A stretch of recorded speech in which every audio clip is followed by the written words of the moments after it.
మత్తయి సువార్త 6వ అధ్యాయం 6వ వచనం చదువుకుందాం.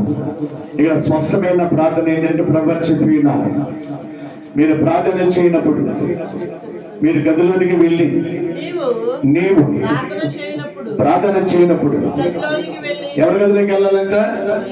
నీ గదిలోనికి వెళ్ళి తలుపు వేసుకుని ఎక్కడున్నారంటే ప్రభువారు రహస్యమందున్న నీ తండ్రికి ప్రార్థన చేయి. హల్లెలూయా అంటున్నమాట. అక్కడ ఏది కావాలో దేవుడికి తెలుసు. ఇల్లనగా తలుపు అనగా నీ పెదాలకు సాదృశ్యం, ఇల్లనగా హృదయానికి సాదృశ్యం. నీ పెదవులతో దేవుని మహిమపరచాలి.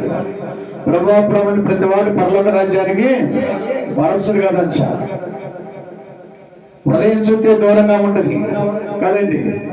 నోటితో మనం స్తుతిస్తున్నాం, నన్ను స్తుతిస్తారు కానీ హృదయం చాలా దూరంగా ఉన్నది.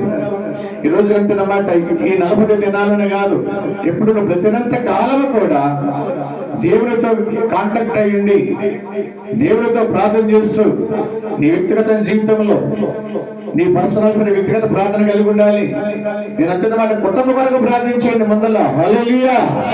నేను రక్షించబడి ఉన్న వాళ్ళగా ఉన్నాను ప్రభువా, నేనైతే నమ్మి నిన్ను విశ్వసించినాను కాబట్టి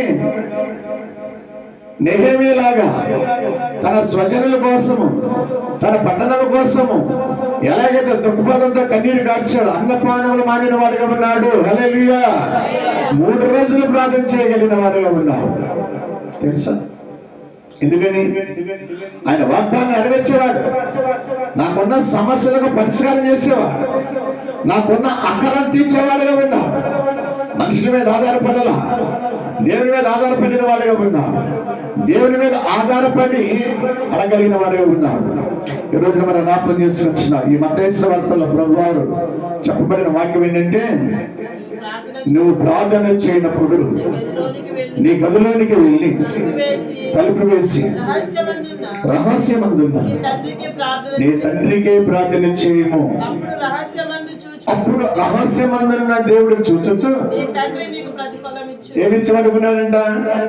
ప్రతిఫలము. నువ్వు అడిగి ఇచ్చేవాడుకున్నాడు. తెలుసా? నీ ప్రార్థన దేవుడికి తెలియాలి. ఆయన నువ్వు చేసిన ప్రార్థన ప్రభు వినాలి. నీ హృదయం తెరవడాలి. నీ హృదయంలో ఉన్నదంతా కూడా మన ప్రభు సన్నిధిలో వెల్లడపరచాలి. నీ ప్రార్థన దేవుడు విన్నా దేవుడు ఏం చేస్తాడంటే నీకు ప్రతిఫలం అంటే అర్థమేంటి? ఏ పని పూనుకున్నాను, ఏ పని చేసినాను, ఏది అడిగినాను, ఈ ఉదయకాల సమయంలో దేవుడు తేటతెల్లగా మాట్లాడుతున్నాడు. ప్రియమైన సహోదరి సహోదరుడా, నువ్వు ఎలా చేస్తున్నావు ఆలోచించుకో.